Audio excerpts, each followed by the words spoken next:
متتبع جريدة العمق المغربي الإلكترونية، السلام عليكم وأهلا بكم إلى موسم جديد وحلقة وحلة جديدة من برنامجكم حوار في العمق.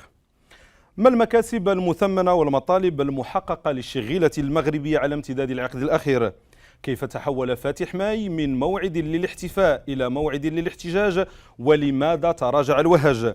هل ما تزال النقابات وسيطا ومؤطرا فعليا للاحتجاجات بالشارع المغربي؟ إلى أي حد تطغى لغة الحقوق والمطالب ويغيب منطق الواجبات وإتقان العمل لدى النقابات؟ ما حدود التماس بين النقابي والسياسي وأيهما يفترض أن يتبع الآخر؟ أي أفق للحوار الاجتماعي بعد خطاب المأسسة وخاصة قضايا الحماية الاجتماعية والتقاعد وضعف القدرة الشرائية أمام لهيب الأسعار؟ هذه الأسئلة وغيرها نناقشها اليوم مع الأمين العام لنقابة الاتحاد المغربي للشغل الميلودي المخارق، والذي سيقص شريط الموسم السادس من برنامجكم حوار في العمق. أستاذ الميلودي، مرحبا بك.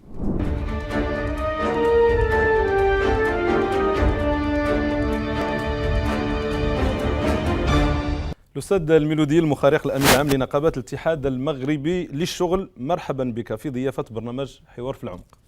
شكرا على استضافة الأمين العام للاتحاد المغربي للشغل في هذه القناة المحترمة وفي هذا البرنامج في حلته الجديدة. مرحبا بك الأستاذ الميلودي. لتكون البداية رأسا في محور الحكومة والنقابات، أولا سيدي الميلودي، كاين نقاش، هل تتفقون مع القول القائل أن صوت وأرجل النقابات خفت في الشوارع، أم أن أساليب الاحتجاج وتحقيق المطالب ربما تغيرت؟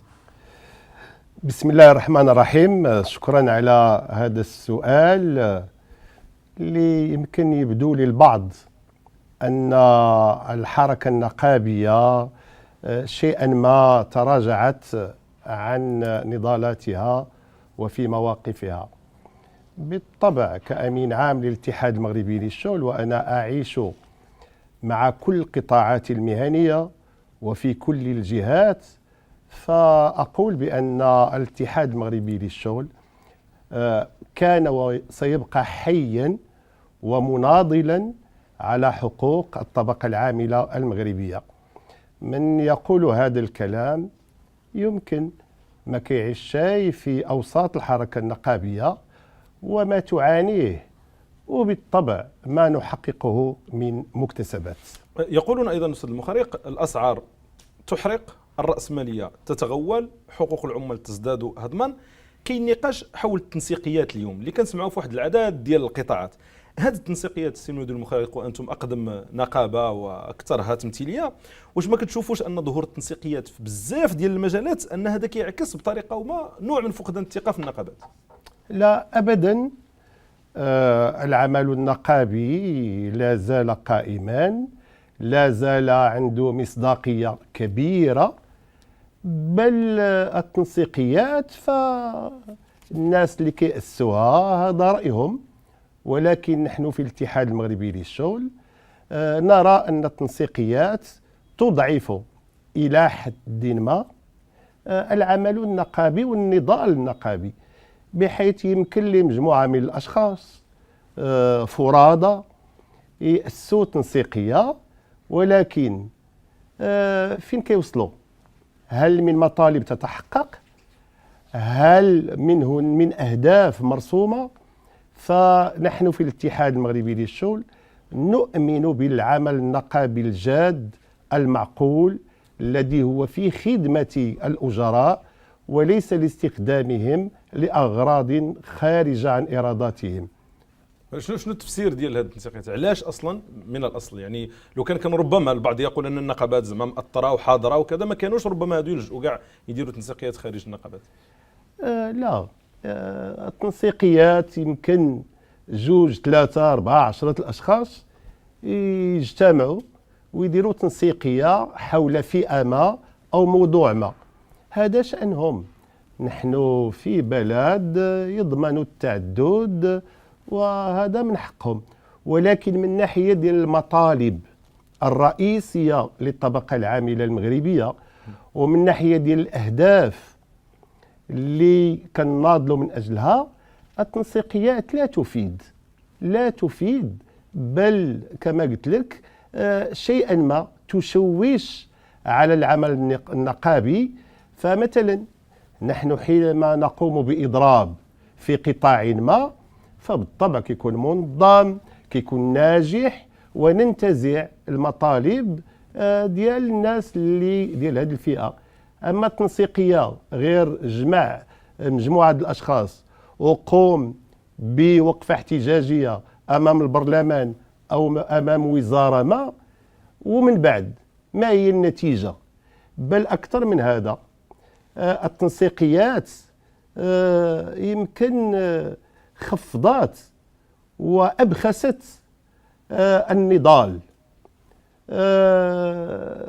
بحيث أصبحت الوقفات الاحتجاجية أو الإضرابات القطاعية غير ذي معنى. بينما نحن حينما نقوم بإضراب فهو وازن، فيكون كلي، وهذا كيدفع إما الوزارة أو الوزير أو رب العمل إلى التفاوض. ففي بلدنا وأظن في كل دول العالم، العمل النقابي المنظم والجاد هو الذي يعود بالنفع على الأجراء. طيب، في محور الثقة دائما والعلاقة يعني بين الاحتجاجات والمواطنين والأجراء والنقابات، أستاذ المخرق، ما عرفت شنو التفسير ديالك اليوم؟ نسمع باحتجاج في حراك الريف، عطش زاكورة، مناجم جرادة، في أزمور، عدد من المناطق نسمع عبارات بغينا القصر الملكي او بغينا التدخل ديال الملك، سواء في قضايا كبيره وحتى في قضايا صغيره. واش هذا الشيء في نظركم ما كيعكس انه كاين مشكل ما بين الوسطاء اللي هما الاحزاب بطريقه او باخرى والمجتمع المدني، ولكن ايضا النقابات؟ البعض كيقول لو كان النقابات معمره البلاصه والوسطاء، ربما كانوا الناس يلتجؤوا لها، ما يلتجؤوش لا لتنسيقيات ولا الى رئيس الدوله بشكل مباشر. وهذا التحليل ديالهم. اما التحليل ديالنا حنايا، الاتحاد المغربي للشغل حاضر في كل النضالات والمعارك، ونقوم بالدور ديالنا، ماشي غير ديال الوساطة اللي كيسميوها لا ميدياسيون، بل النضال بجانب هذه الفئات.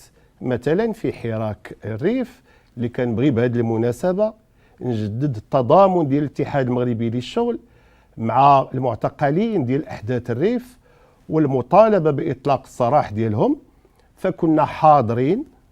بل أكثر من هذا، أن الإخوان ديالنا ديال الريف كانوا يلتجئون إلى الاتحاد المغربي للشغل، وأكثر من هذا فتحنا المقرات ديالنا في الريف وخاصة في مدينة الحسيمة باش يجتمعوا هاد الناس ويتداولوا في المشاكل ديالهم.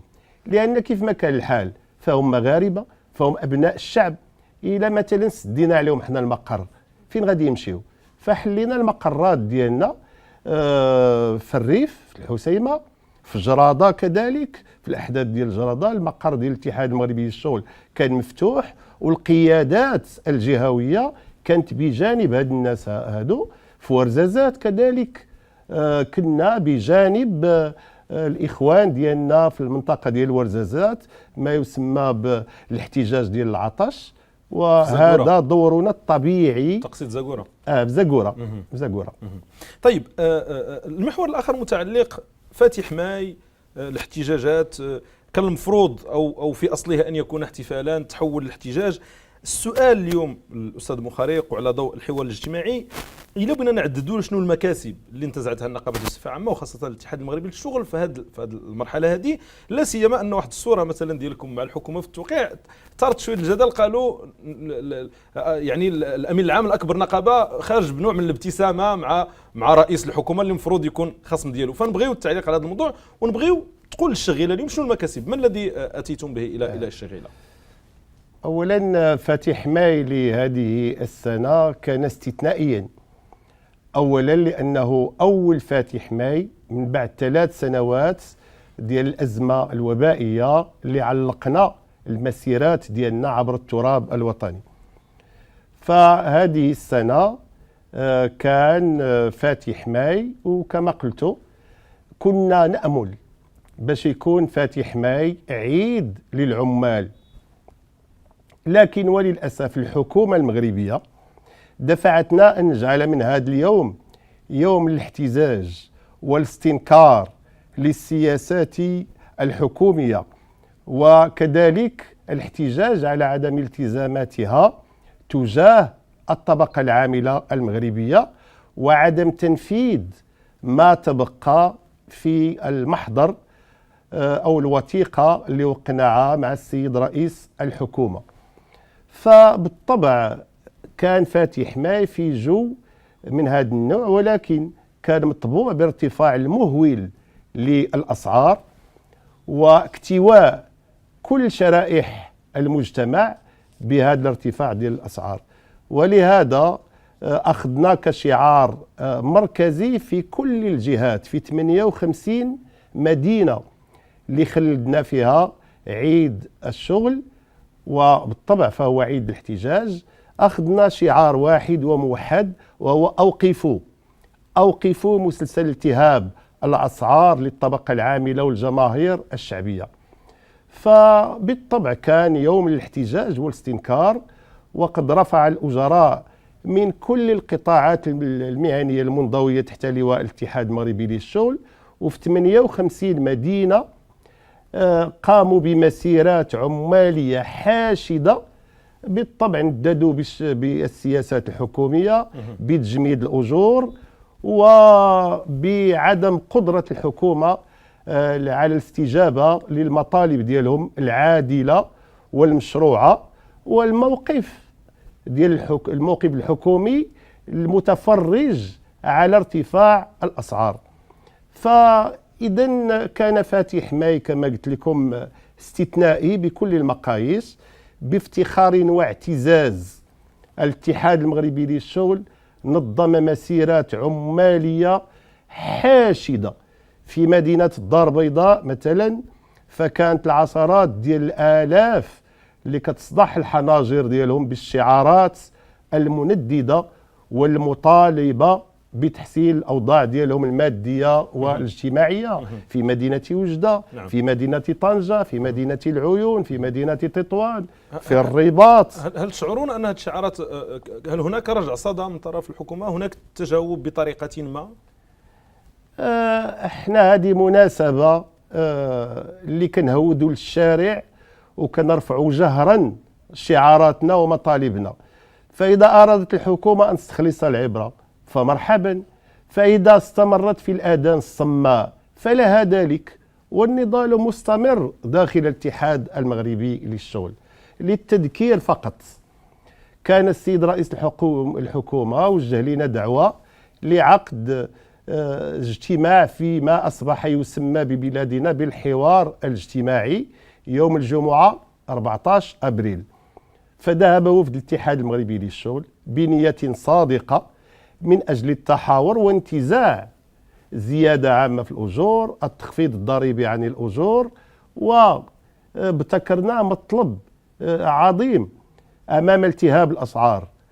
طالبنا بتخفيض الضريبة عن القيمة المضافة للتذكير كتمشي من 10 حتى ل 20% حول كل المواد الاستهلاكية والخدماتية.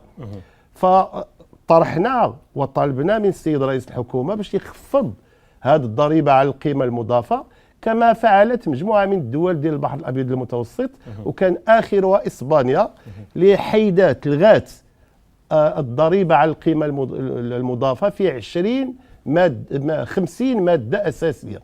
ما كانش استجابة لها. فأكثر من هذا لم تكن استجابة، ولكن الحكومة سلكت سلوك مرفوض.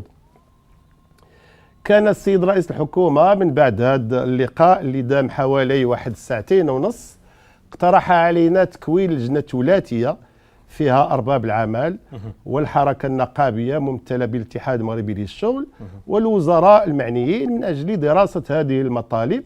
وكان قال لنا بأن غتبدا الاجتماع ديالها ابتداء من يوم الاثنين.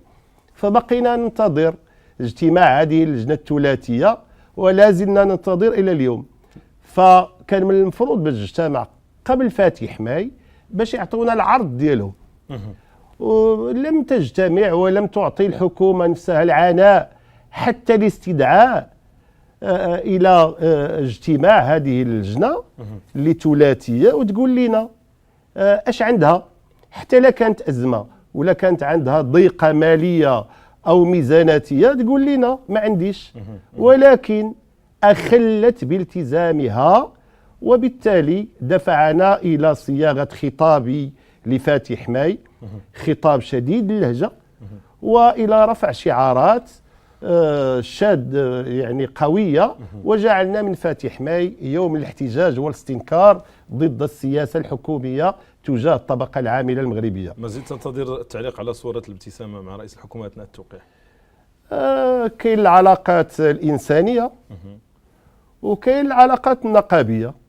على غير حيت رئيس حكومة ندخل عنده مغوبش وداخلين حنا لحلبة الصراع، فكاين الصواب والأدب وكاين العلاقات الإنسانية.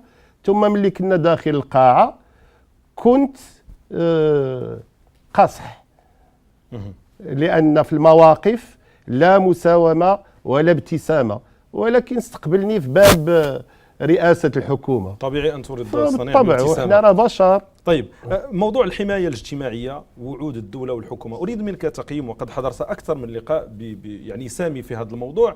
التعويضات العائلية، موضوع 7 مليون طفل، 3 ملايين أسرة، تعويض عن فقد الشغل، هل ترى أن هذا الورش يتقدم أم عندكم ملاحظات؟ أولا نسجل بافتخار بأن هذا الورش ملكي ومن ابتكار وصنع صاحب الجلالة محمد السادس، هو الذي أعلن عنه، وليس لا للحكومة الفارطة ولا هذه الحكومة.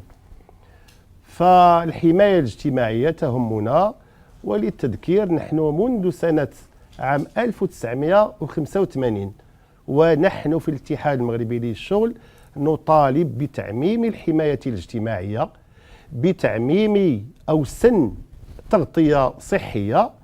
فبالطبع صاحب الجلالة دشن هذا الورش الكبير المهيكل لبلادنا، وماشي بسهل تعميم التغطية الاجتماعية باش يكون هناك تقاعد لكل المغاربة سواء كانوا أجراء أو غير أجراء، تعميم الحماية الاجتماعية الصحية عفوا، وهذا العبرة استخلصت من الجائحة، فمن اللائق باش تكون حماية صحية. تعميم كذلك التعويضات العائلية، لأن كان واحد الميز في البلاد ديالنا اللي منخرطين في الصندوق ديال الضمان الاجتماعي أو اللي في الوظيفة العمومية يتقاضوا تعويضات عائلية عن الأطفال، ولو أن احنا في الاتحاد المغربي للشغل ما راضيينش على ما يصرف حاليا من تعويضات عائلية. يجب على الأقل باش يكون 800 درهم عن كل طفل في الشهر بدون تحديد كما هو الآن لعدد الأطفال. دابا ما يمكن لك تاخذ التعويضات العائلية إلا الثلاثة ديال الأطفال الأولين، أما الرابع والخامس كأنهم ليسوا أبناء العائلة. عموما ونكمل الله يخليك. ثم التعويض عن فقدان الشغل كذلك كان واحد الحيف، يا الله الناس اللي في الصندوق اللي منخرطين في الصندوق الوطني للضمان الاجتماعي إلا كان كيصرح بهم رب العمل. وإلا سمحتي يمكن نرجعوا لهذه النقطة ديال التصريح في لاسينيسيس شيء من التفاصيل. فملي كيطردوا من العمل كياخذوا ما يسمى بالتعويض عن فقدان الشغل اللي بي او، اللي هي 70% ديال الحد الادنى للاجر اللي ضعيفه بالطبع، ولمده 6 اشهر فقط. ولمده 6 اشهر. احنا دائما في المجلس الاداري ديال الصندوق الوطني للضمان الاجتماعي كنا نطالب من الحكومه باش ترفع من هاد 70% ديال الحد الادنى للاجر وتفوت 6 اشهر، بل اكثر من هذا كنا نطالب باش تكون اجراءات مساحبه، لان الهدف هو ماشي الفلوس ولكن دير لهم تكوين او اعاده التكوين او اعاده الادماج باش يلقى حرفه او صنعه. ومهنه في نفس النقطه اصلاح التقاعد، ما رؤيتكم للموضوع؟ الخطوط الحمراء اللي في نظركم ما تسمحوش معها، ويطرح سؤال بقوه: هل سيدفع ويتحمل الأجير مرة أخرى فاتورة إصلاح فساد لم يكن مسؤولا عنه؟ تماما، لقد استعملتم العبارة الصحيحة. يتحمل الأجير الكلفة ديال ما أفسدت الحكومات المتعاقبة على البلاد والمدراء ديال الصناديق. فهذا الملف يوليه الاتحاد المغربي للشغل عناية كبيرة، وماشي غير من اليوم، منذ التسعينات. فيريدون كما فعلت الحكومتين السابقتين في اقتراحاتهما أن يطبقوا ما نطلقوا عليه في الاتحاد المثلث الملعون: رفع سن التقاعد إلى 65 سنة، رفع الاشتراكات، وتخفيض معاشات التقاعد، وهو مثلث ملعون. بالفرنساوية ساسون ميو، لو تريونغل مودي. ولماذا هذا الشيء كل شيء؟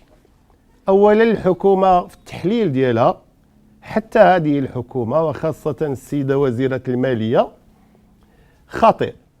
كتقول لك التقاعد سيعرف عجز، خصها تعرف بأنه تفرق ما بين صناديق التقاعد. كاين 4 صناديق تقاعد.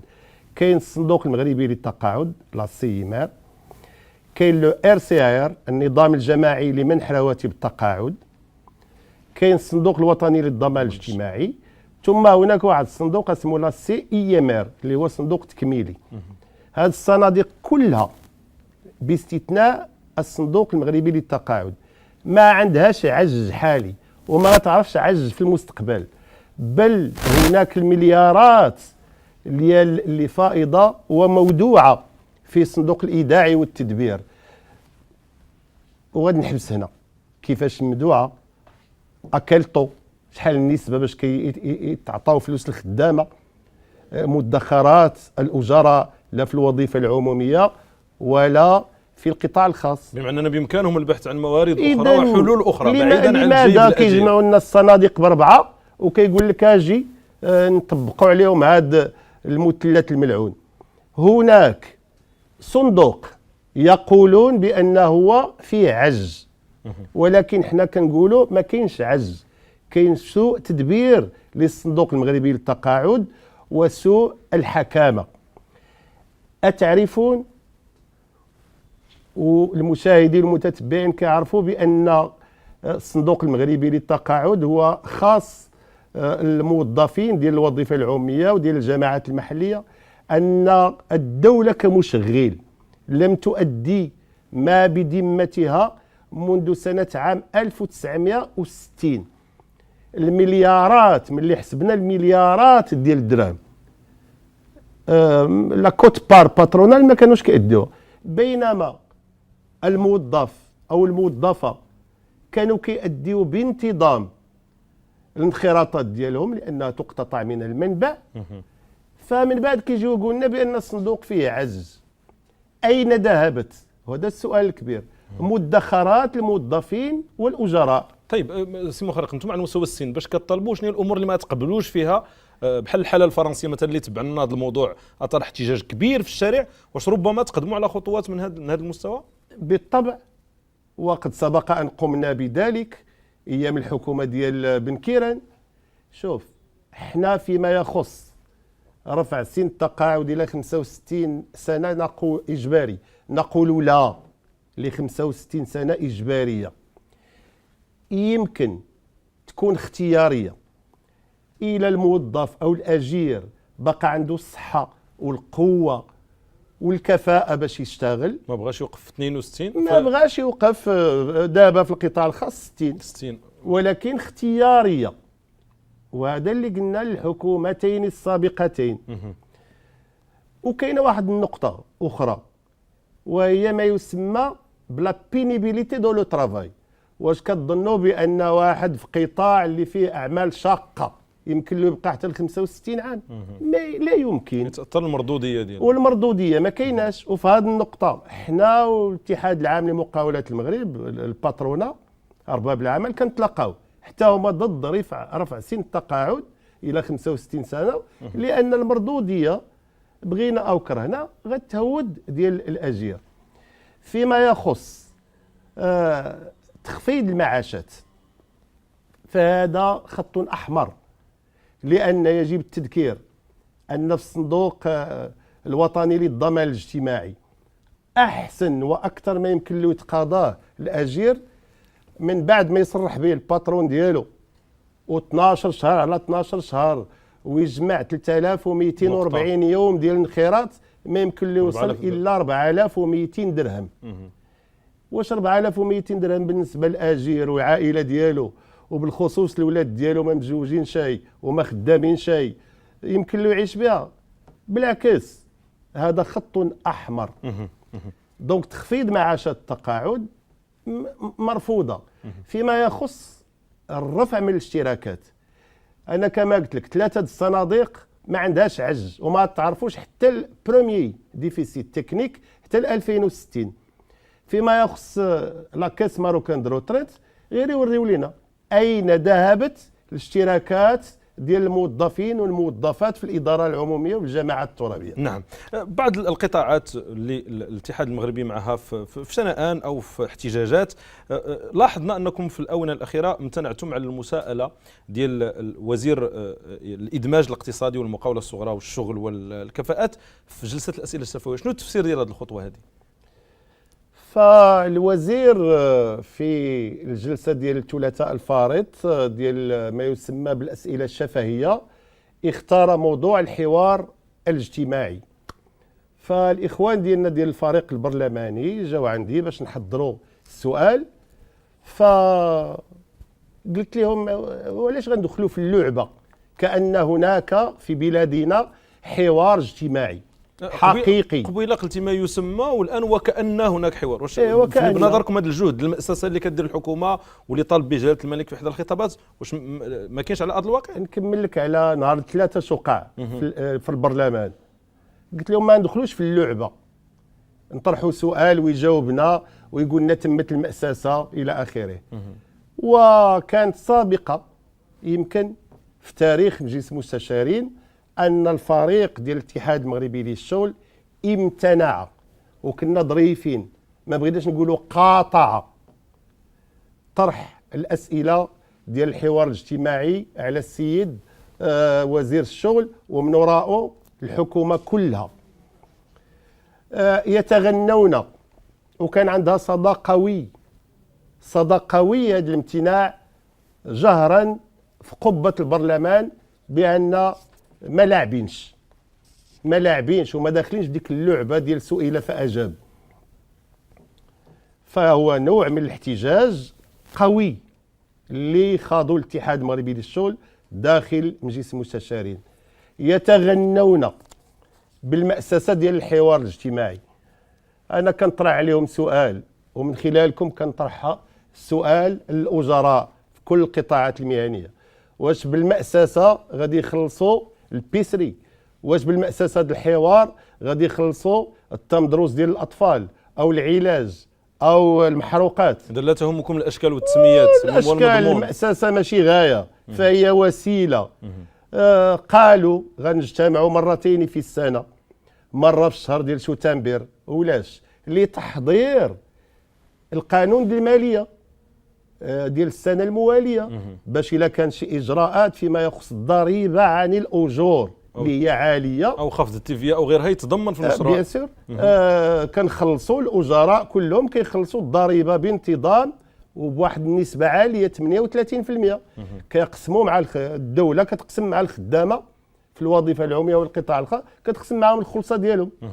فهذا الشيء علاش درنا ذاك الاجتماع ديال شتنبر باش كيبقى اكتوبر نوفمبر لتحضير القانون ديال الماليه السنه المواليه، ثم الدوره ديال افريل. ماشي درناها للديكور، ما درناهاش باش نجتمعوا مع رئيس الحكومه والوزراء ويجيو الكاميرات يصورونا ويقول لك هناك حوار اجتماعي. لا، هذا حوار اجتماعي شكلي للديكور. درناها باش فاتح ما يقبل يعطيو زياده في الاجور، يحسنوا نظام التعويضات، تكون التزامات حكوميه. اما هذا الشيء اللي كيتغناو به في الحكومه المأسسه، انا كما قلت لك ما كتخلص بالمأسسه الحوار الاجتماعي لا الماء لا الضوء لا البيسري لا الدراري. القطاع الخاص يقال انه ربما يعرف اشكالات اكثر من القطاع العام، الى اي حد يعني هذه الصوره تعكس الواقع؟ وكيفاش ممكن تصوروا لنا الوضع ديال الشغيله في القطاع الخاص مقارنه مع القطاع العام عموما؟ فعلا الاخوات والاخوان في القطاع الخاص بصفه عامه وبالخصوص في قطاع النسيج والملابس الجاهزه وقطاع البناء وقطاعات أخرى يعيشون الويلات بحيث لا يتقاضون الحد الأدنى للأجر اللي هو جد بسيط، 2980 درهم في الشهر من أجل 44 ساعة ديال العمل في الأسبوع. وأغلب أرباب العمل لا يؤدون الحد الأدنى للأجر. وأكبر مثال، أكبر منكر اللي كاين في بلادنا وهما الناس ديال الحراسة وديال النظافة اللي في الشركات الخاصة، يعني 12 ساعة كيخدموا من 7 الصباح ل 7 العشية، ومن 7 العشية ل 7 الصباح بالليل. ما كاين لا حد أدنى للأجر ولا ظروف عمل ولا عطلة أسبوعية ولا سنوية. نعم. نقطة أخرى، هناك عدم تصريح بالأجراء لدى الصندوق الوطني للضمان الاجتماعي اللي الظهير ديال لا سينيسيس ملي كتقراه الإجبارية كل أجير في القطاع الخاص إلا مفروض على رب العمل يصرح به 26 يوم على 26 يوم و12 شهر على 12 شهر. مجموعة ديال أرباب العمل يمارسون ما نسميه بالتهريب الاجتماعي، لا يصرحون بالأجراء ديالهم، وكتوقع هنا الكارثة ملي كيوصل الإنسان لسن التقاعد كيلقى بأن ما كانش مصرح به وكيخرج بصفر درهم في التقاعد.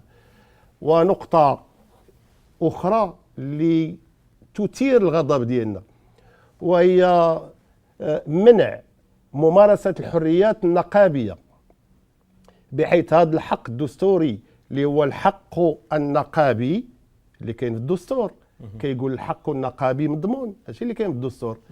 بمجرد تأسيس نقابة أو تكوين مكتب النقابي يطرد الأجراء الذين انخرطوا في المكتب النقابي، وأمام تفرج السلطات العمومية والسلطات الوصية على عالم الشغل. أستاذ الميلودي المخارق، الموضوع ديال الاتحاد العام للمقاولات المغرب وتحدث الآن عن إشكالات كثيرة في القطاع الخاص بالخصوص، كيف العلاقة معهم، درجة الاستجابة، شنو كيديروا ملي يعني تنقلوا لهم بحال هذه الحالات اللي تحدثت عليها الآن؟ فالاتحاد العام للمقاولات المغرب في حلته الجديدة فهو تنظيم لأرباب العمل يعني راقي إلى حد ما، وبالطبع فهو تنظيم يدافع عن الشريحة الاجتماعية اللي هي أرباب العمل اللي كيمثلها، وهذا طبيعي باش تكون المصالح ديالنا وديالهم متناقضة. حينما نقول لهم الزيادة في الأجور هما كيقول لك الكلفة ديال الإنتاج غالية، فتربطنا معهم علاقات جيدة. وقد حضرت في الجمع العام الأخير اللي كان فيه انتخاب الرئيس الجديد اللي هو سي شكيب العلج وأجهزة أخرى.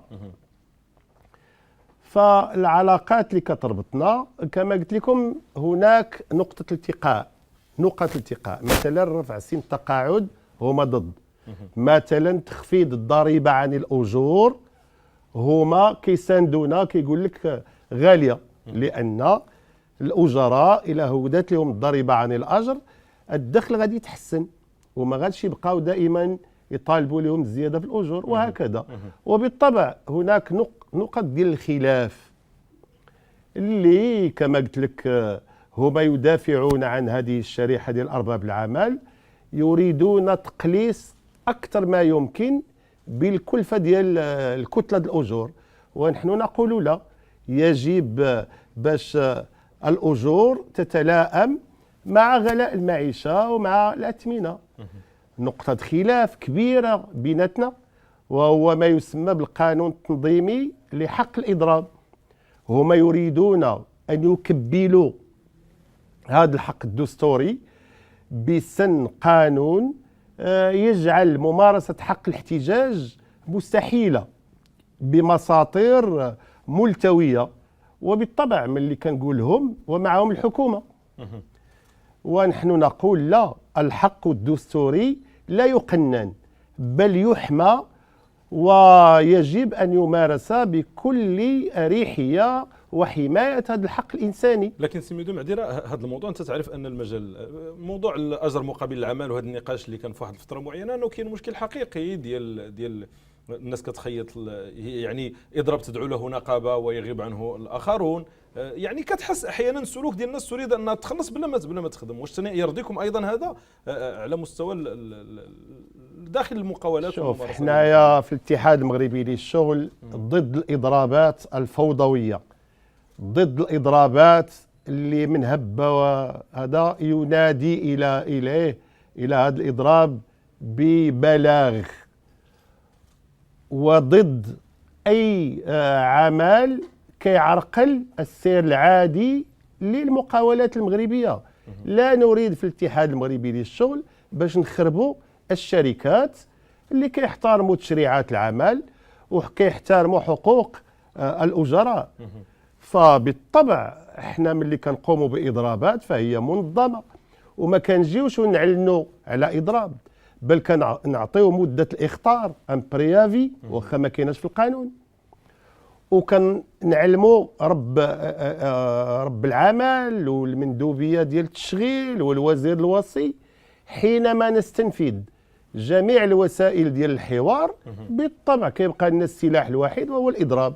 طيب، يعاني المستخدمو الشركات ديال التدبير المفوض من عده خروقات، مثل التكليف مهام خارج القانون والاجور الهزيله، عدم استقرار مناصب الشغل. في ظل ضعف نضال النقابات على الفئه الهشه، فهل الاتحاد عنده شي تصور لحل المشاكل ديال هذه الفئه ديال المستخدمو ديال شركات التدبير المفوض؟ وهناك عده انواع. هناك الشركات ديال التدبير المفوض اللي مهيكله تحترم الحقوق ديال العمال. واعطي مثال ليداك في الدار البيضاء ديال توزيع الماء والكهرباء، رضال في الرباط، امانديس في طنجه، وهكذا اللائحه طويله. وهناك قطاعات ديال التدبير المفوض اللي يمكن لي نطلق عليهم تدبير ديال السيبه. هذه قطاعات فيها السيبه، جمع النفايات مثلا، نقل المسافرين داخل المدار الحضاري. فيعني الاستغلال وظروف العمل قاسيه، وما رجعوا بنا لسنه عام 1912. هذا على مستوى التشخيص. ما الذي ستقومون به لتصحيح هذه الاوضاع اللي وصلتوا ما سنقوم به وهو اولا تنظيم هؤلاء الأجراء في إطار نقابي تابع لنا، والدفاع عليهم بمختلف الوسائل. لأن يجب أن نعلم الحكومة ولا رب العمل لا يعطون هدايا، لا، الكل ينتزع بالنضال وبالمفاوضات. أما ما ننتظروش لا من الحكومة ولا رب العمل باش يعطيونا واحد الهبه ولا واحد الصدقه او يمنوا بشيء ما. في هذا الاطار الحكومه اقترحت الموضوع ديال الشركات الجهويه لتوزيع الماء والكهرباء، وانتم درتوا يعني نقولوا معركه ضدها الى اخره. اين هو المشكل؟ واش ما كتشوفوش ان هذه الشركات ممكن انها تحل هذه الاشكالات ربما اللي تحدثتوا عليها الان؟ يمكن دابا هاد الشركات ملتي سيرفيس يلاه باقا في الاوراق، اما تنزيلها على ارض الواقع فهو شيء صعب. لأن ما نسوش بأن ثلاثة القطاعات جد استراتيجية في البلاد: الإنتاج ديال الطاقة لوينو، لونيب الماء، ثم توزيع لريجي الوكالات ديال توزيع الماء والكهرباء اللي عد لهم 18 في المغرب. فالدولة أرادت باش دير هذه التجربة هذه، فاحنا بالطبع كنتشبتوا بالحقوق ديال الاجراء ديال هذه القطاعات بثلاثه. القوانين الاساسيه ديالهم والاجور ديالهم تبقى مضمونه، عندهم تغطيه دي روتريت مزيانين، عندهم صناديق خاصه بهم، ثم عندهم تعاضديات مليحه واستقرار في العمل. دونك الا ما غيكونش هذا البديل فيه ولا ننسى ان جوج القطاعات منضوين تحت اللواء ديالنا، لي لوينو ولي ريجي، كلهم عبر التراب الوطني عندهم شؤون اجتماعية وقرى سياحية عبر التراب الوطني جد ممتازة.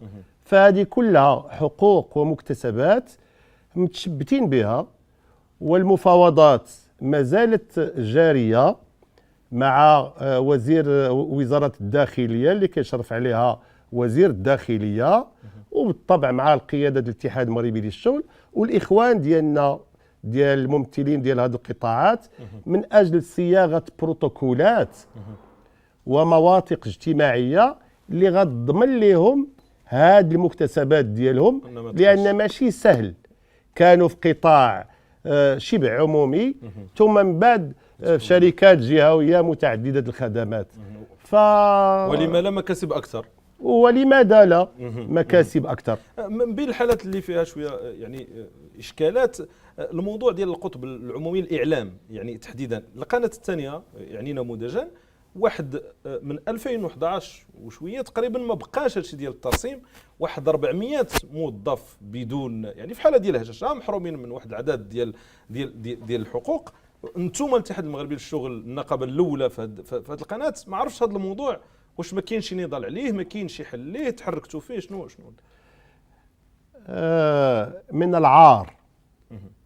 من العار باش القناه الثانيه ديال القطب عمومي تبدا دير هذا النوع ديال التشغيل لفريلانس. بغيتي كلمه اخرى اللي هي صحيحه، الموقف بحال بكري الخدامه في الموقف كيديروا نفس العمل بحال الاخوان اللي مرسمين، ولكن لا اجور معقوله ولا تعويضات ولا تنقل ولا يعني المنكر اللي شي مراسلات في الاتجاه شي احتجاج بالطبع. النقابه ديالنا ديال دوزام من بين المطالب ديالها وكتناضل للادماج ماشي الترسيم، باش هاد الاخوان يدمجوا من بين الموظفين ديال القناه الثانيه، ونحن نناضل وخرجوا معنا فاتح ماي باللافتات ديالهم الاحتجاجيه والاستنكاريه. وفي الايام المقبله الفريق البرلماني ديالنا بمجلس المستشارين غادي يوجه الى الوزير الوصي سؤال واشياء اخرى سنقوم بها نضاليه. نعم، على ذكر الوزير الوصي ودوزيم والاعلام، موضوع المجلس الوطني للصحافه والتنظيم الذاتي، تبعتم هذا الملف وخاصه الجامعه ديالكم في مجال الصحافه. لاحظت من خلال واحد العدد المواقف اللي عبرتوا عليها انكم اعتبرتوا انه كاين اقصاء لهذا المكون الاتحاد المغربي للشغل، لا يعني في اللجنه الان ولا في هذا المشروع اللي راه كيتناقش على مستوى البرلمان. ما عرفتش كيفاش تبعتوا في الاتحاد هذا الموضوع، وربما جريتوا حتى لقاءات مع الوزير الوصي على القطاع. الخلاصه ديالكم ما عرفت فين في اي اتجاه؟ ثم ايضا يوم دراسي نظمتوه يعني مؤخرا في مجلس المستشارين. تماما. غير اسمح لي نقول لك ان الاتحاد المغربي للشغل لا يمكن لاحد ان يقصيه. 70 عام ديال النضال وشحال دوزنا ديال الاباطره من وزراء الداخليه وبلا ما نسميهم، والاتحاد المغربي للشغل غادي يبقى صامد ان شاء الله. فهذا الراجل هذا الوزير اللي دار الصياغه ديال هذا المشروع اللي اقل ما يمكن ان يقال عنه انه مشروع دون المستوى، فكيف للمجلس اللي اولا الحكومه مدات ليه 6 شهور باش ينظم انتخابات حره ونزيهه وما استطاعش، ومن بعد داروا هذاك الوزير مشروع اللي مدد ليه 2 عام. ما بقاش مجلس الصحافه هذا ديمقراطي وحر ولا بالتعيين. فالاتحاد المغربي للشغل رافض هذا الشيء هذا من خلال الجامعه ديالنا ديال الصحافه ومهن الاعلام وكل المكونات ديال الجسم الصحفي. صيفطنا وفد عند الوزير الوصي، فهذا الشاب من غير الكلام المعسول اللي قال ولكن يقول ما لا يفعل. ومن بعد تم تمرير هذا القانون لتمديد 2 عام. هذا ما بقاش ديمقراطيه في الجسم الصحفي اللي خص تكون نموذج في الديمقراطيه.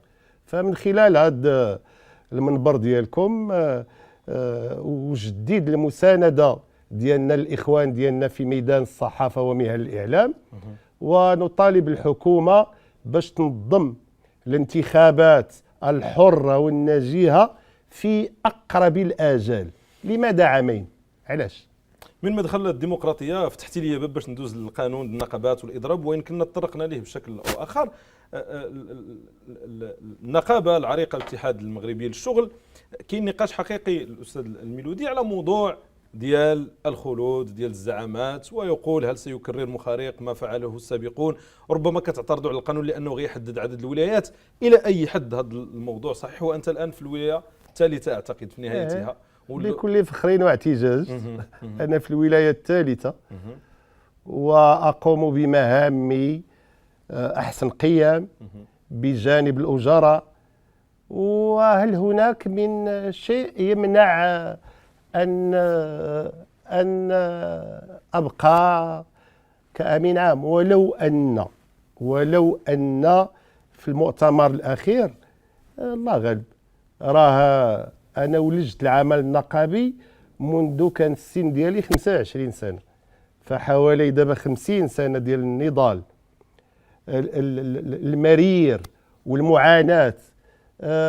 أتعتقدون بأن العمل النقابي سهل؟ مشكل واحد كيبيتك الليالي وانت فايق تاخذ قرار ديال الإضراب في قطاع ما، كتعصب فأنا لا أتشبت بمنصبي ولا أريد باش نبقى. بغيت نمشي نريح أنا مع وليداتي ونمشي ندير شوية ديال الرياضة ونعطيو هذه الأمانة. هذه أمانة ديال الاتحاد المغربي للشغل، هذه المنظمة العريقة المجيدة التاريخية تكون في يد آمنة وصافي. هذا هو اللي كنتمنى انا. اذا ربما التعثر ديال القانون النقابات ماشي ما ردوه تخوفكم من هذا الموضوع ديال حتى حاجه في هذا الشيء. ما نعرف ان القانون الاساسي ديالكم ما كيحددش الموضوع ديال ما عند هذا القانون النقابات ما عنده حتى علاقه بهذا الشيء. هذا القانون النقابات اولا واحد الراجل كان وزير اسمه ليتيم، وهو فعلا يتيم، كان بارك شي نهار ما عنده ما يدير، حتى قال لك بغى يدير قانون النقابات. واش ما كاينش قانون في البلاد؟ الور وقلت ليه هذا الشيء قدامه. عندنا مدونة الشغل اللي فيها 35 فصل اللي كتدوي كلها على النقابات من التأسيس إلى الحل، من لا كونستيتيسيون حتى لا ديسوليسيون، بالهياكل بكل شيء.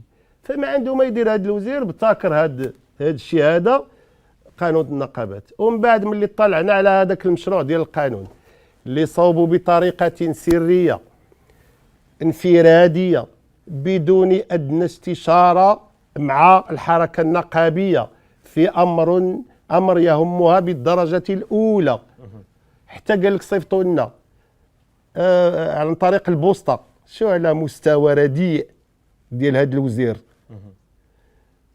كاع وصلنا لهذا الشيء ملي قريناه. ماشي قانون النقابات، قانون جنائي، ان كود بينال. الى النقابي غير دار هكا سنه الحبس 6 شهور، العقوبات ديال الماديه، فقلنا له سي تلعب مع قرانك. وهناك من يقول كان فيه نوع من المواءمه مع الدستور الجديد لان المدونه يعني قديمه. هذا الموضوع ديال تحديد المداد ديال القياده انها تكون غير ولايتين ماشي اكثر، واش ماشي هذا هو الجانب؟ لا وشوف هذا المشروع اللي دار هو راه باقي على مشروع اكزاكتومون. كله الا قريتيه قانون جنائي بالنسبه للنقابيين، ثم التدخل في الشؤون النقابيه. بغى يجعل المغرب ويصنفوا في الخانه ديال الدول المتخلفه. مثلا الا بغينا نديروا غير شي جمع عام ديال شي اجراء، خصنا نغوتوا على القيد والكوميسير وكذا يحضر معنا في الجمع العام. فين كاين هذا النوع ديال القوانين؟ طيب سيدي المخرق، مادام جبتي الوزير من العداله والتنميه تحديدا ولمحت لها في النقاش، سبق واشرتم الى انكم ربما كان لكم الدور في اسقاط هذا حزب العداله والتنميه. واش هذا التراجع ديال حزب العداله والتنميه والنتيجه ديال الانتخابات الماضيه زعما واش شي حاجه يفتخر بها؟ زعما كتبان لكم ايجابيه انكم ساهمتوا في هذا؟ لا نفتخر باسقاط احنا نقابه محترمه عندها تمثيليه واسعه عبر التراب الوطني، فبالطبع كتجينا هذه المناسبه كل 6 سنوات ديال الانتخابات التشريعيه، ونتموقع ماذا كانوا ينتظرون منا القياده ديال الحزب تاع العداله والتنميه، وهم الذين حاولوا تمرير قانون مشؤوم وهو القانون التكبيري للإضراب. هم الذين صاغوا بطريقة انفرادية هذا القانون النقابات بدون أدنى استشارة وبغاو يدخلوا في الشؤون النقابية. هم الذين رفعوا سن التقاعد في الوظيفة العمومية إلى 62 سنة. هم الذين جمدوا الأجور. هم الذين حرروا الأسعار اللي كنكتاويو بها ونبقى اللائحه طويله. لكن وقت ما يتحدث عن مكاسب على الاقل مثلا في الحكومه ديال سعد الدين العثماني، ويقال كاع انكم فوتوا ربما بعض المكاسب في هذه المرحله، ويقال ايضا سيدي الملودي انه بحال كاين موقف سياسي نوعا ما ضد هذا الحزب هذا، وربما تحابون احزاب اخرى، او وهي مناسبه باش نسولنيت على العلاقه ديالكم، شنو الاحزاب اللي قريبه لكم او اللي عندكم مع علاقه؟ احنا بعد اولا يجب التذكير ان الاتحاد المغربي للشغل منذ النشأة في 20 مارس عام 1955 من بين المبادئ ديالو الاستقلاليه النقابيه عن الحكومه والاحزاب السياسيه وارباب العمل. هكذا كان الاتحاد المغربي للشغل، وهكذا هو الان، وهكذا سيبقى ان شاء الله. بماذا سنفسر لقاءكم الاخير مع التقدم الاشتراكيه؟ غادي نعاود لك، غادي نقول لك كل شيء. فملي جا حزب العداله والتنميه انا شخصيا كنت من اول المهنئين للسي عبد الاله بن كيران، وحينما طلب مني لقاء مع وفد الاتحاد المغربي للشغل في المقر الحزب مشينا عنده، قال لنا بماذا كتنصحوني؟ قلنا له وديها انت اي حاجه فيما يخص عالم الشغل تشاور معنا وراه غادي نقولوا لك خير نصيح.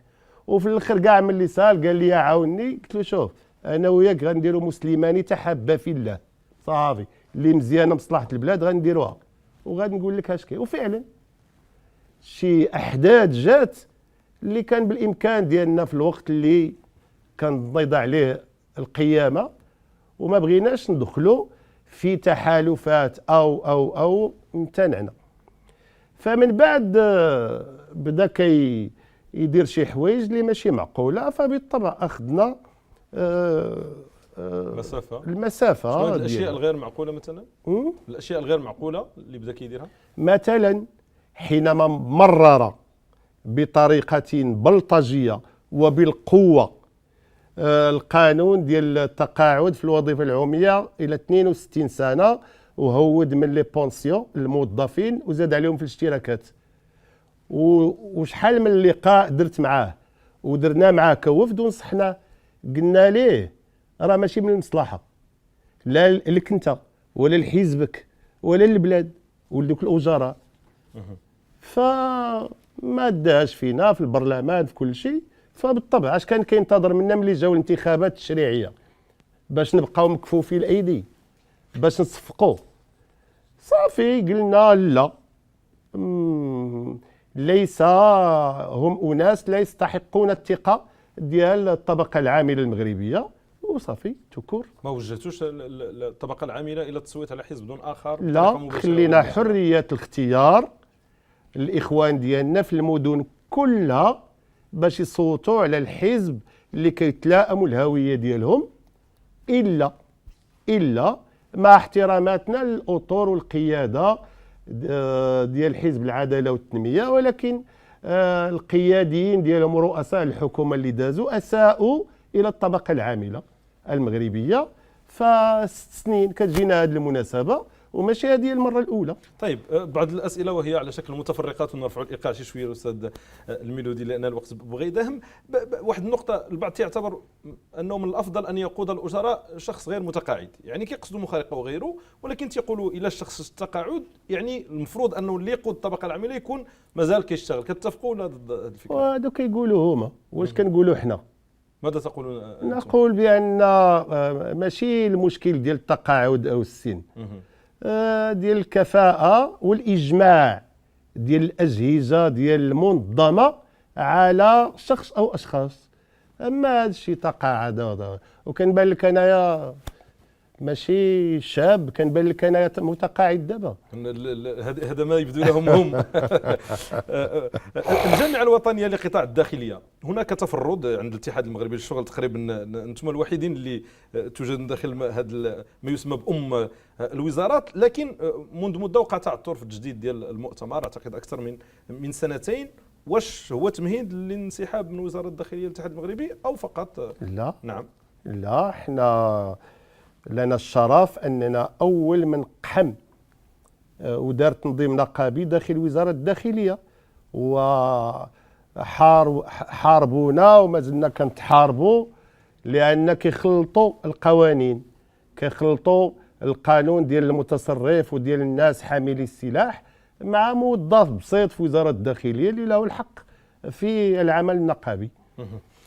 فيما يتعلق مؤخرا بعض الأنشطة اللي قام بها الاتحاد، دشنتم جناح ورواق لفلسطين بالذكرى ديال النكبة في المتحف ديالكم في الدار البيضاء. لمحة على الفكرة كيفاش جات والانطباع اللي كان ديال سفيرة فلسطين والشخصيات اللي حضرت اللقاء.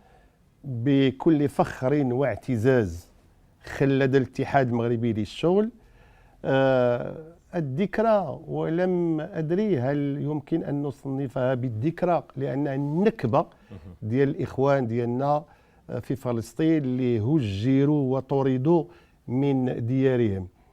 فجات الفكرة، أولا لنا علاقات جد وطيدة مع الاتحاد العام لنقابات عمال فلسطين اللي كنبغي نحييهم من هنا مع رئيسها، وتبادلنا الفكرة واتفقنا لتخليد هذه الذكرى.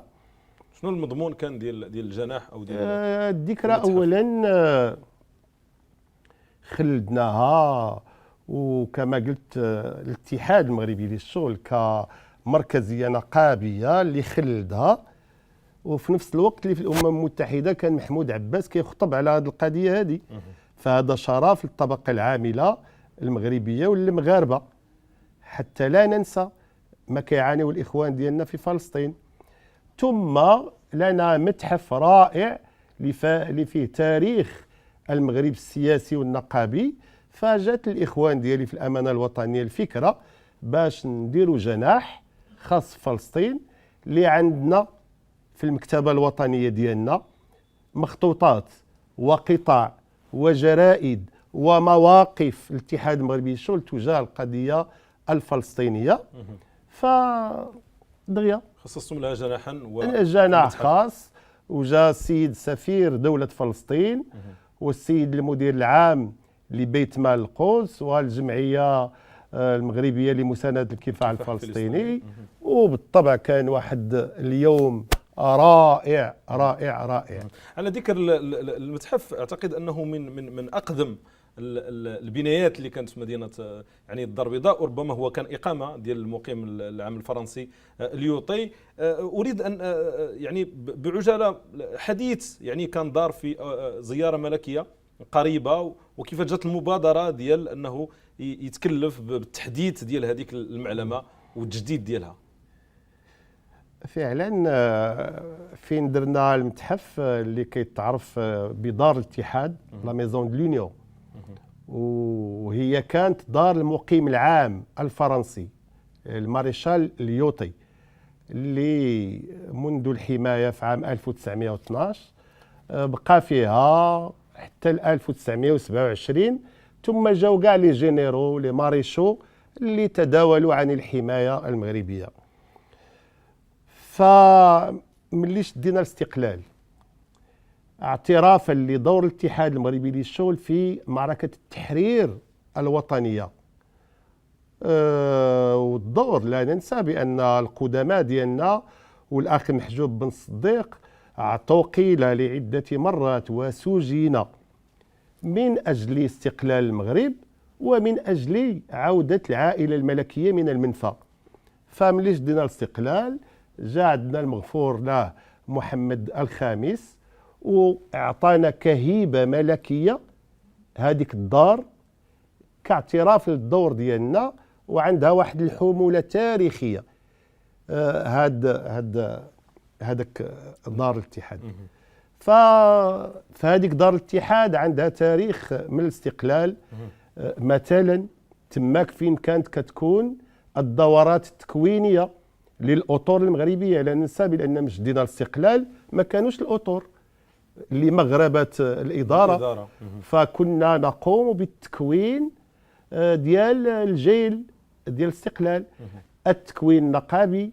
ولكن كذلك واحد النقطه اللي جد مهمه، في اخر كل دوره كان ياتي المغفور له الحسن الثاني، وكان انذاك ولي العهد، ويقوم بدردشه وبتقييم هذا التكوين ما بين النقابيين وهو كامير. فيعني عندها واحد الحموله. ثم نقطه اخرى في هذيك دار الاتحاد، تماك فين كانوا يجتمعوا الزعماء السياسيين البلاد الكبار بحال علال الفاسي، عبد الله ابراهيم، عبد الرحيم بوعبيد، الشهيد المهدي بن بركه. ولا المتحف الحقيقي يحتاج حلقه لوحده، ونقول لك تماك فين تاسست الكتله الوطنيه الاولى ديال 72. طيب انا اعود الى يهمني موضوع كيف كان الملك محمد السادس في زياره الى منشأ ربما قربه بعد ذلك. احكي لنا على هذا كان احنا قرب دار الاتحاد بالمقابل كاين واحد الجامع اللي قديم، كان بنى الملك محمد بن عبد الله 1867. فمن بعد الترميم ديال هذا المسجد جاء محمد السادس نصره الله وصلى فيه، وملي كان خارج لان الباب ديال الجامع مقابل مع الباب ديال الاتحاد، فصافحته وصافحني وقال لي يمكن ان الج الاتحاد المغربي للشغل. فقلت له بالحرف، جدك دخل هنا والاب ديالك دخل هنا، فمرحبا بك دخل. فدخل الله ينصره، واعجب اولا بالبنايه، واعجب بالصور التاريخيه اللي هي نادره، وبالجرائد ديالنا ديال عام 1956 57، يعني شي امور مخطوطات اللي هي نادره. فبقى وتعجب، وخاصه واحد الصوره اللي اثارت الاعجاب ديال صاحب الجلاله نصره الله، وهو صوره ديال العائله الملكيه باكملها، محمد الخامس، حسن الثاني، مولاي عبد الله الله يرحمهم كلهم، لاله عائشه ولاله مينا وهي صغيره كتلعب قدام الباب ديال الاتحاد المغربي للشغل في اول فاتح ماي للمغرب المستقل. فأعجب وقال لي ماذا تريدون أن تفعلوا بهذه البناية؟ قلت له بغينا نديروا متحف ديال الحركة النقابية المغربية والمغاربية والعربية، ثم أكاديمية للتكوين والدراسات في الميدان النقابي.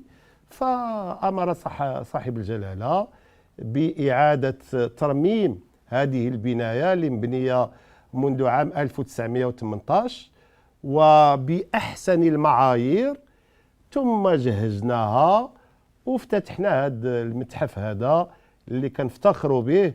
وكل يوم كيجيو الزوار والسواح والطلبة من الخارج باش يديروا دراسات حول الميدان السياسي والنقابي.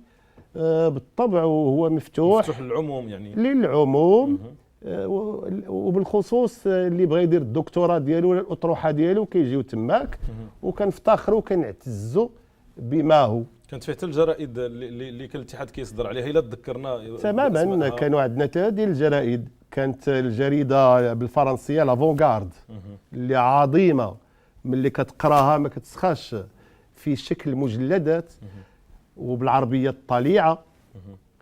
وجريده اخرى اللي هي كانت كبيره وهي مغرب انفورماسيون. طيب انا سبق زرت المتحف ولو بشكل سريع، توقفت عند واحد الفضاء خصته الفريق الرجاء البيضاوي. نبغي نعرف، وانا عارفك ودادي وغنجي لهذا الموضوع بشكل سريع، شنو العلاقه ديال الاتحاد المغربي بفريق الرجاء؟ هو العلاقه ديال الاتحاد المغربي للشغل مع الرجاء زعما معروف.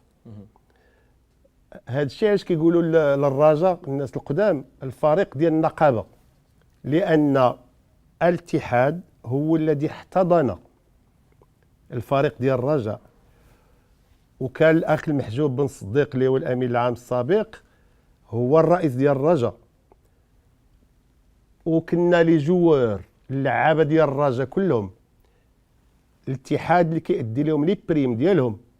اكثر من هذا كنا كنوظفوهم في لا سي ان اس اس، لو ان لو سي لي ريجي، دونك دفعنا بفريق الرجاء. ولكن كيمشيو يترينيو يعني خدامين وعلى كل حال وكيمشيو يترينيو باش شجعنا الفريق ديال الرجاء. ولكن اصريت باش واخا انا ودادي ولد المدينه القديمه دونك الوداد، ولكن اصريت باش ندير واحد الصوره ديال فريق الرجاء ملي دا لا كوب وجابوا المقر الاتحاد المغربي للشغل، ثم كل الجرائد والمخطوطات اللي كتبوا على فريق الرجاء والاتحاد المغربي للشغل. ثم لا ننسى وسأختم هذا المحور ان المرحوم المعطي بوعبيد اللي كان الوزير الاول ووزير العدل واللي هو رجاوي حتى النخاع، ولكن الاتحاد المغربي للشغل حر اصيل، فهنا كيجي التقارب. نعم. طيب اعرف ان الميلودي المخارق هو التقينا ذات مره في الملاعب لتشجيع فريق الوداد وبعض القيادات ايضا ديال الاتحاد. كيفاش نتوما طلعتوا وداديين ونقابتكم كانت عندها كل هذه العلاقه مع الرجاء؟ اش ندير دابور انا ولد المدينه قديمه، دونك ولاد المدينه قديمه معروفين كلهم وداديين، والرجاويين كاين يضرب السلطان. دابا هذا هو التاريخ. وملي كبرت انايا حليت عيني في الوداد وفي الاتحاد المغربي للشغل. هذيك دار الاتحاد كانوا كيسميوها لا ريزيدونس بكري تاع دينا الاستقلال. كنجيو من المدينه باش نمشيو نلعبوا في السقاله الكره وباش نمشيو نعوموا في الميناء، وهكا هذه الحياه ديالي. المسجد اللي ذكرتيه من قبلكم هو ولد الحمراء، جامع ولد الحمراء. كان فيه الزمزمي في شي وقيته؟ كاين الزمزمي الله يرحمه. الله يرحمه. طيب الاستاذ الميلودي المخارق الامين العام لنقابه الاتحاد المغربي بالشغل، نصل الى الفقره تقريبا ما قبل الاخيره من برنامج حوار في العمق، وهي اسئله الفيسبوك. شعب الفيسبوك يسال، وطبعا تهاطلت الاسئله منذ ان اعلنا على انكم يعني ضيف هذه الحلقه. طبعا ولانها الحلقه الاولى في الموسم الجديد كنوهوا المتتبعين الكرام اللي كيبغيو يطرحوا الاسئله ديالهم الى انه لا بد ان يكون حسابا معروفا باسم وكنيه وصوره صاحبه، وطبعا ان يتفادى التجريح والسباب والقذف، وان يلتزم بالاسئله وبالضيف، وهذا هي الامور اللي كنطرحوها.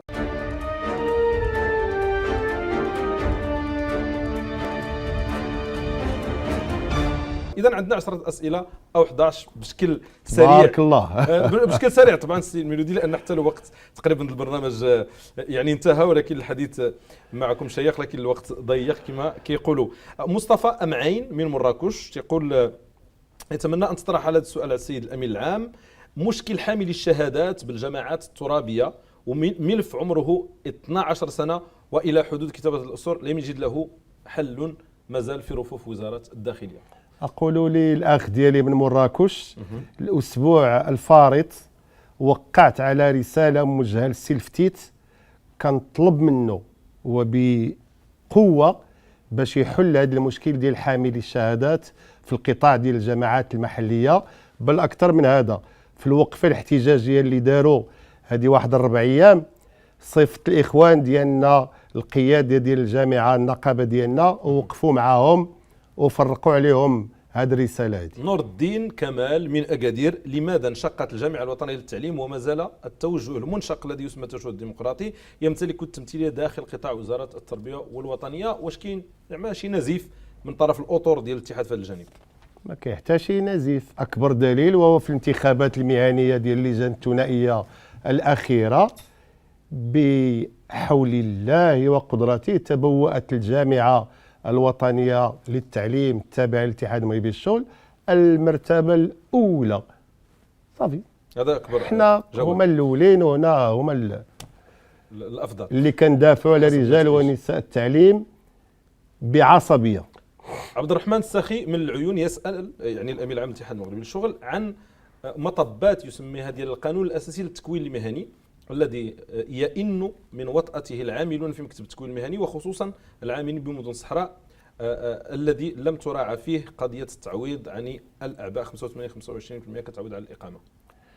هذا الاخ السخي كنحييه، فهو احيل على التقاعد وكان ممثل نقابي ديالنا في العيون وفي الاقاليم الصحراويه. هذه معلومات حنا ما كناش كنعرفوها. انا نقول للسي السخي، انا غير كنقول ليه يحمد الله ويشكره، لان ما تحقق في مكتب التكوين المهني والقانون الاساسي اللي كيتمتعوا به الاخوان ما كاينش بحاله.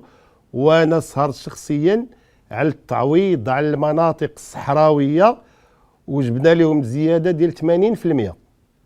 لطفي بن سوده، كانت النقابه تقيم الدنيا ولا تقعدها عند زيادات بعض السنتيمات 50 سنتيم في الديزل، كيف يفسر هذا الصمت المطبق امام الزيادات المهوله في كل المواد صغيرها وكبيرها؟ احنا لم نصمت، احنا درنا بلاغات وقمنا بمسيرات في مدينه وجده، تطوان، سيدي سليمان، مسيرة حاشدة للممثل ديالنا الكاتب العام ديال سيدي سليمان، متابع الآن قضائيا وبغاو يعتقلوه بمقتضى الفصل المشؤوم 288 من القانون الجنائي المغربي ومن أجل تجمهر إلى آخره. نحن لن نصمت. محسن عفيف من فاس، بعد الشكر للبرنامج يتمنى أجوبة عميقة. لماذا لا يطبق سن التقاعد بالنسبة لأعضاء الهيئات النقابية والأحزاب السياسية؟ يعني هم يتقاعدوا. ثانيا، باعتبار الاتحاد المغربي للشغل أقدم نقابة وتدعم القضية الفلسطينية، لماذا لم تعبر عن رفضها للتطبيع مع الكيان الصهيوني؟ احنا اللي كيهمنا وهو القضية ديال الإخوان ديالنا في فلسطين، باش الأرض ديالهم ياخذوها وتكون العاصمة ديالها هي القدس الشريف. وأكبر دليل وهو يوم الاثنين قمنا بواحد المبادرة، يمكن لي نقول لك بوحدنا في العالم العربي الاتحاد المغربي للشغل، اللي خلد هذه النكبة وبتدخلات قوية. وكان عباس أبو مازن في نفس اليوم في الأمم المتحدة بنيويورك، والمبادرتين بجوج تنقلوا على قنوات، على قناة الجزيرة وكل القنوات، والكل العرب كيتقاطر علينا الفاكسات ولي ميساج ديال الشكر والتنويه، لأن بوحدو الاتحاد المغربي للشغل، وهذا مفخرا للمغرب اللي استطاع باش ينظم هذه المبادرة بدون ضغط أو خوف أو تلقي تعليمات. عمر أبكير من قلميم، لماذا لم نعد نسمع كلمات إضراب عام في خطابات النقابة وفي ظل حملة مسعورة على المواطنين بجميع شرائحهم، زيادة في الأسعار، أجور مجمدة، وضعيات كارثية؟ لماذا لم نعد نسمع إضراب العام؟ احنا نقابة في الاتحاد المغربي للشغل مسؤولة، ما كنبغيوش نجزوا بالبلاد ديالنا المغامرة ثم بالأجراء وبالمواطنين للتهلكة. راه حتى ربي قال لك ولا تلقوا بانفسكم الى التهلكه. التهلكه. عبد الوهاب اسلام من الرشيديه، لماذا تسكت جميع النقابات ولا تثير مطلب الزياده في الاجور لرجال التعليم في ظل الزياده للقضاة وكتاب الضبط والاطباء وغيرهم دون رجال التعليم، خاصه في الظروف ديال الاسعار والتضخم الى غير ذلك؟ عنده الحق، رجال ونساء التعليم يستحقوا كل خير، زياده عامه، وهذا ما تحاول الجامعه الوطنيه للتعليم التابعه لاتحادنا القيام به مع الوزير الوصي ومع وزارة المالية. عبد الواحد صديقي من تنغير، لماذا رفضوا مكتسبات أكبر من حكومة العثماني وقبلوا ما دون ذلك مع حكومة أخنوش؟ هذا غير صحيح. الطبيب النفساني لم يقترح علينا أي زيادة ولا أي شيء. مراد النخلي الذهبي من الرباط، وهو آخر سؤال من فضاء الفيسبوك، علاش النقابات أصبحت منبطحة ولا تستطيع حماية الموظفين وخصوصا الرجال ونساء التعليم؟ الله يهديه، سهل تجي تقول منبطحة، هو اش دار؟ هو اش دار؟ يلا من غير الفيسبوك. الفقرة الأخيرة من برنامج حوار في العمق، 3 أسماء و3 تعليقات، يعني أسماء وتعليقات. نعطيك الاسم الأستاذ الميلودي المخارق وأريد تعليقا مقتضبا.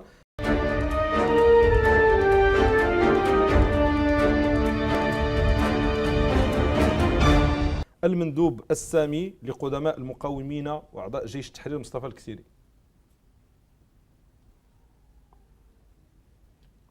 شفت فيني سكت بزاف. الله يحضر السلامة. هذا الراجل ولا هذا الشخص حرام يكون مندوب وسامي ديال قدماء، راه مستوى دوزير وكيدير ممارسات مشينة تجاه العمل النقابي، وهو زعما كيمثل المقاومة وجيش التحرير. كاين شي مقاوم قد من الاتحاد المغربي للشغل يجي عندنا المتحف ديالنا ويشوف الممثلين والسي المحجوب والرفاق ديالو كيفاش اعتقلوا وعذبوا بالصور، ويجي حارب الاتحاد المغربي للشغل في المندوبيه. اكثر من داك الشيء، الجمعه غادي يدوز 3 الناس من الاتحاد المغربي للشغل، منهم واحد معاق في المجلس التأديبي وبغى يطردهم. هذا الراجل هذا طغى وتعدى حدود الله، وما غاديش نسكتوا ليه. وراه عنده بزاف الناس ذوي الاعاقه الخاصه. تخيل واحد السيد مسكين عرج بالكروسه وداير له افيكتاسيون معينو في الجبل، كيفاش هذاك المعاق غادي يطلع بالكروسه ديالو؟ غير عقابا لا. نعطيك اكثر ونختم. هذا الراجل كيقول لك ديال المقاومه، السلوك ديالو بحال الاستعمار الفرنسي.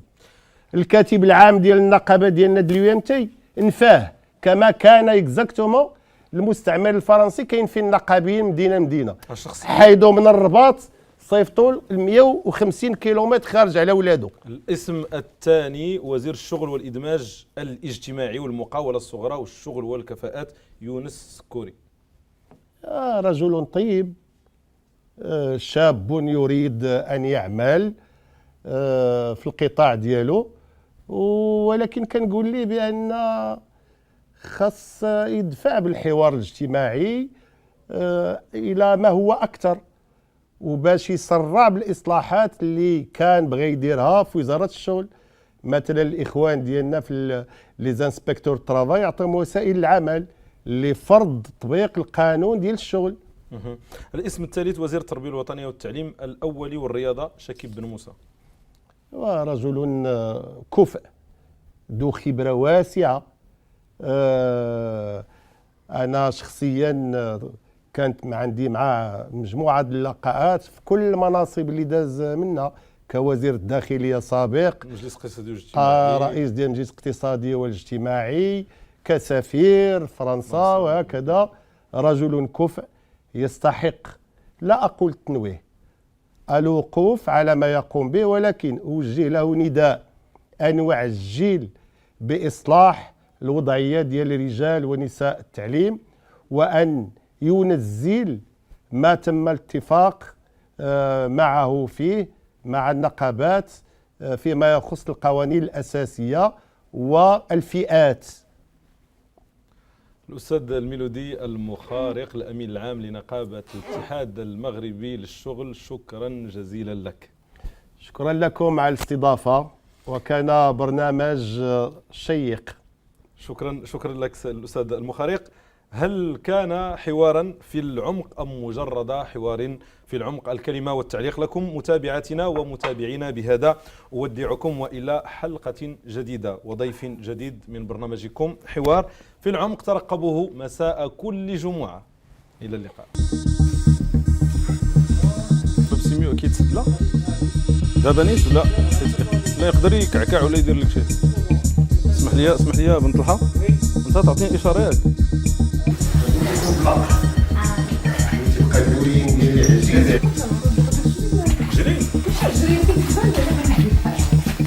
عرقني هذا السي محمد. صح شحال لي واش يدكولي انت. خاص حد يساعدني ياك، عارف ملي كل كرسي ما يعاود يأذن عاوتاني مع المغرب. عبد العاصر على كل حال. معاونا قابل درت لهم شي حاجه غادي ندير جمهور الاخر. شي توقيف ولا ميزانيين لا قلت كذا والله انت اسماء جيت نعقل على السميد انتظروني يوم الجمعه من اجل مجموعه من المجموعات. شكرا سمعتي صفيق من الدفتر. يا الله تبارك الله عليكم. الله غير صبر. صافي بقيتي على خاطرك. يا الله عصرتيني. لا بالعكس بالعكس الله يلحي. تبارك الله.